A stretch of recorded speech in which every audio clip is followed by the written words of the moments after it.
Hablaremos entonces sobre asuntos de máscaras. Bien. Cuenta el historiador Turner, que es el autor de Historia de la Galantería, un lindo libro, que entre fines del siglo XVIII y fines del XIX, fuera del ámbito artístico, las máscaras se utilizaban para varios menesteres. Aclaremos que nuestro cronista se refiere a lo que sucedía en Londres y en París.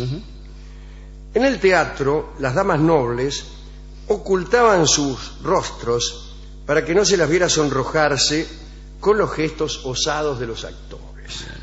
En los jardines de esparcimiento, estas mismas damas u otras, siempre enmascaradas, podían flirtear con cualquier galán que las abordara o expresar intenciones frívolas y establecer cuantas citas juzgaran convenientes. El hecho de que las prostitutas continuaran también usando máscaras no intimidaba a las mujeres ricas que disfrutaban de aquella moda. Es muy conveniente, en cierto... Sí. Ya hablaremos. Existieron por esos tiempos muchísimos bailes de máscaras, bailo y máscara, que concedían mayor libertad a los audaces. En su forma original eran bailes en los que se presentaban individuos disfrazados por completo, representaban un papel y eran debidamente aplaudidos por los otros. Era el estilo de las fiestas de disfraces hasta tiempos de Luis XV. No importaba mucho reconocer o no la identidad del disfrazado. No se prestaba atención al anonimato, sino más bien a la categoría del disfraz y a la representación hecha con él. Allá por fines del siglo XVIII empezaron a organizarse reuniones en las que se privilegió el secreto. O sea, preservar la identidad del tipo que venía disfrazado. Claro, no importa si estabas bien o mal disfrazado. Lo importante era que no supieran quién eras. Se iba a esas reuniones a no ser reconocido. Aquel desconocimiento posibilitaba amores prohibidos y también la entrada allí de bandidos y de toda clase de hombres buscados por la ley. El atractivo de esas reuniones estaba en el hecho de que cualquiera podía ir. Claro. Las invitaciones formales estaban absolutamente prohibidas. Justamente no podían exigirte identificarte. Entonces iba cualquiera. Las grandes damas no tenían necesidad alguna de acudir acompañadas de escolta. Estaba prohibido sacarse la máscara o el disfraz, aunque al parecer en ciertas habitaciones interiores era posible hacerlo. Dice el cronista: cuchicheos, discretas presiones y primeros abrazos constituían las libertades permitidas en esas reuniones, que servían fundamentalmente para establecer citas e iniciar intrigas. De vez en cuando se producía la visita de la policía. Disfrazado de policía. Sí, todos lo confundían, pensaban que eran disfrazados. Y se hacía presente la yuta, ¿no? Y ordenaba a los asistentes desenmascararse. Voy a detenerme aquí para contar una hermosa historia. En cierta oportunidad yo estaba grabando un piloto para un radioteatro que estaba planeando Esther Goris. Y entonces estábamos en un bar de San Telmo, esperando, todos caracterizados, cada uno con su personaje. Y entre ellos había dos extras disfrazados de policía. Muchos estábamos esperando en la puerta que llegara nuestro turno, ¿no? Y en esa esquina de San Telmo se produce un gigantesco embotellamiento, un camión queda atravesado, qué sé yo, bueno. Y los automovilistas empezaron a recriminarle a los actores que estaban disfrazados de policía su desidia, su no intervención. ¿Usted qué hace? Decía, arregle algo. Y a mí me agarró un ataque de risa y casi me muero. Y los pibes se fueron para adentro. Claro, decía, te vas. Sin vergüenza, atorrante, eran dos actores. Yo que los actores me pongo a arreglar el tránsito, por supuesto. ¿Cómo no me tocó esa ocasión? ¿Qué mejor que un actor para pedir documentos? Claro. Bueno, el caso es que llegaba la policía y ordenaba a los asistentes quitarse las máscaras. Cuenta el cronista que muchas veces quedaban sorprendidos al descubrir quiénes eran los ocultos tras la máscara. Los bailes de máscara fueron objeto durante más de un siglo de virulentos ataques por parte de los puritanos. Bueno, llegaban a sugerir que quienes frecuentaban aquellos bailes debían satisfacer una cuota especial para el sostenimiento de las maternidades cuyas cunas contribuyen a poblar. Claro, Es decir, de aquellas gestiones surgían niños. Asignación universal por hijo no reconocido. Ahí está. Un fanático de los bailes y máscaras fue Napoleón. Claro. Pero le costaba pasar inadvertido. Una tarde, por ejemplo, Napoleón llamó a su ayuda Constant y le dijo que a la noche iría a bailar a una fiesta de disfraces que se hacía en la casa de un tal Marescalchi. Le pidió a Constant que le preparara unos trajes. Y escribe Constant en un libro de memorias: lo arreglé lo mejor que pude con un disfraz negro y me esforcé en dejarlo completamente irreconocible.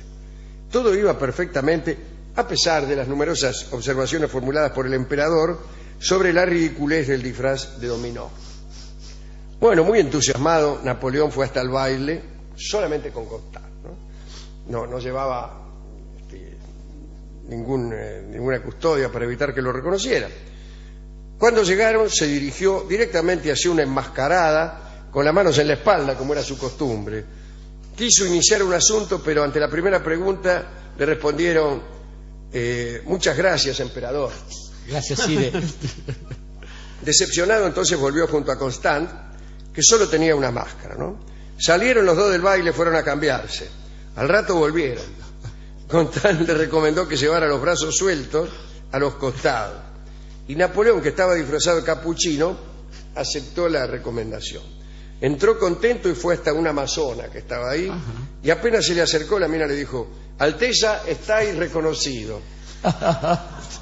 Muy amargado, notó que la gente se alejaba sutil y respetuosamente para dejarle lugar. Entonces habló otra vez con Constant y decidieron volver a las Tullerías por un tercer traje. Napoleón se prometió esta vez prestar atención a sus gestos y a su postura. Regresó al baile vestido de romano enmascarado y entró en la sala empujando, codeando a todo lo que tenía alrededor, y esta vez una hermosa vestal le dijo: buenas noches, majestad. Humillado, Napoleón salió corriendo y regresó al rato disfrazado de pachá turco. En cuanto apareció en la sala, todos los asistentes se levantaron y gritaron: ¡viva el emperador! Cada vez peor. Entonces Napoleón fue a ponerse su uniforme y regresó a sus aposentos, furioso por no haber podido disfrazarse como todo el mundo. Bueno, fantástico. Tendría que haber ido disfrazado de sí mismo, de Napoleón. Sí, es un disfraz ahora muy común. Sí. ¿No? En los manicomios. Algunos años antes de este episodio sucedió otro en el que funcionó el anonimato. Es una linda historia, fíjese. En una fiesta el sueco Axel Fersen era un sueco que estaba enamorado de María Antonieta. Fue el que le ayudó en la fuga de Varenne. En la farsa de Varenne, sí, fracasó, ¿no?, esa fuga. Los otros días hablaba. Sí, los otros días. Sí. Bueno, él la conoció en una fiesta y quedó deslumbrada, medio se enamoró, y ella también. Tiempo después de la fiesta en que María Antonieta conoció a Fersen, hubo un baile de máscaras en las dependencias menos importantes de la corte. Hasta ahí fue Fersen que inició una conversación galante con una muchacha cualquiera, En un momento se entusiasmó y la quiso arrastrar a un pasillo a la mina, Pero pronto se dio cuenta de que había un círculo de hombres a su alrededor. Bueno, Fersen se alejó preocupado, porque la misteriosa joven saludó con la cabeza y se alejó por una escalera. No tardó en aparecer en el primer piso, en el palco real. Ya voy. Y Fersen supo entonces que había dicho algunas imprudencias, nada menos que a la reina María Antonieta. Se retiró de la fiesta, pero también de Francia, y no volvió hasta bastante después, entonces sí, para intentar salvar a quien lo había enamorado. Igual esa noche, la de Varenne, es uno de los argumentos que se utiliza en el juicio al ciudadano Capeto y a su esposa para cortarle las aviones. Luis Capeto, Así que trató de escapar. Y si fue no solo que falló, se quisieron escapar de Francia y fueron reconocidos, sino Una que vez más, claro. los dejó en paños menores. Totalmente. Bien, Para decirlo así. quiero decir, tomaron, la Asamblea tomó este gesto de intentar una huida como un reconocimiento de una culpabilidad. Perpetua. Y además tenían razón. Estaba pensando en la frase de un famoso poeta que rogaba: "Oh, make me a mask", haz de mí una máscara, o hazme una máscara. Y me acordaba también una anécdota, porque aquí en los carnavales se seguía, parece ser a comienzos del siglo y bastante más entrado el siglo XX, la costumbre esta de no ser reconocido.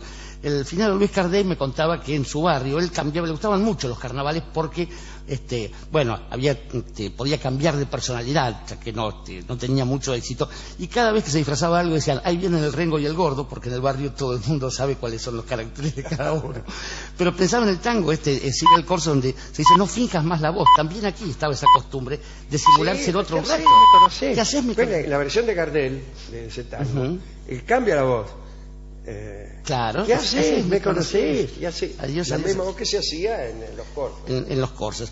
Estaba pensando también que en esos bailes donde no había restricciones, son usados por el amigo Edgar Allan Poe para que demostrar que la frivolidad tiene un castigo, donde aparece alguien disfrazado con la máscara, el disfraz de la peste. Y justamente no es un disfraz, es la peste misma que ingresa ahí, una vez más como esa mirada moral que había sobre todas estas cosas. Pero pensaba, Alejandro, que al fin y al cabo la vida cotidiana nos convierte a cada uno de nosotros en una máscara, para usar el término máscara como sinónimo de disfraz. Cada uno va forjando una máscara a tal punto que uno llega a un momento de la vida en que se convierte en esa máscara. A mí me parece muy bien eso que usted dice. Yo, como una humilde contribución a la poesía de mi manzana, digamos, tuve alguna vez una idea que después utilicé varias veces, que es la de: no es que había una verdadera cara debajo de la máscara, sino que a lo mejor lo verdadero era la máscara. Y me parece una idea parecida a esa que usted dice, porque la máscara es la elección. Justamente. Uno se va construyendo de algún modo, uno va eligiendo una actitud, una vida, y esas decisiones son nuestra máscara, y que son mucho más verdaderamente nosotros que lo que hay debajo. ¿Por qué creer que lo que hay debajo es lo verdadero? Es lo verdadero. Yo creo que lo verdadero es lo que hay arriba. Y quizás el éxito de una vida consista en ver el grado de parecido que uno logra con la máscara que intenta. Porque además no otra cosa es lo que uno representa a la hora del valor o del amor o de cualquier otro tipo de prueba a la que lo somete uno, a la que es sometido uno por el destino. Y finalmente, quizás, creo que sucede esa extraña operación en la que uno cobra un disfraz cualquiera, lo ejerce, lo practica durante toda esa noche festiva y finalmente logra, convertirse en eso. Está muy bien eso que usted dice. Fíjese, algunos personajes públicos son sorprendidos en el ejercicio de la más banal miseria y son presentados de esa manera por los programas de edición que hay. Y es que esos tipos no han comprendido que la máscara es uno. La máscara es construirse de tal manera que uno no hace barbaridades cuando está solo. Claro. La máscara está ahí. Pues el tipo que dice cosas cuando está solo, y dice: bueno, había un micrófono abierto. Bueno, es que vos no tenés que decir nunca esas cosas. Claro. Las cosas que te revelan como un miserable no deben ser dichas, ni siquiera en privado. Y ahí está el asunto de la máscara. Y especialmente cuando vos sos un personaje público, o un funcionario, o alguien que tiene una cierta representatividad, no podés dar rienda suelta a lo más bajo, sino que tenés que construirte de tal manera, gobernarte y sujetarte, sin dejar, mejor dicho, que ese aspecto, llámale animal, llámale mísero, llámale como quieras, de tu personalidad, no aflore cada vez que cierras la puerta. Claro, y en el fondo pensaban que lo que contaba usted acerca de Napoleón Bonaparte tiene que ver con eso en otro punto. Napoleón Bonaparte efectivamente no podía en ningún momento dejar de ser, y esto va más allá de su estatura o del aspecto. Quiero decir que esto también se notó cuando volvió de Elba, del exilio de Elba, iba ganando batallones, se notó al comprender que Waterloo era una derrota definitiva, se notó al elegir el amor de María Walewska o al perder para siempre a Josefina, y está bien que uno sea siempre Napoleón Bonaparte, si es Napoleón Bonaparte. Digo, porque finalmente la otra cuestión es que eso es necesario aprenderlo temprano, si no uno corre el riesgo de ir variando demasiado de máscaras, ir pensando que puede cambiarlas a cada rato, y finalmente tendría que haber elegido por la primera, aquella que, bueno, cualquiera de nosotros ha usado pensando y recordando muchos años después cómo era el carnaval de mi barrio.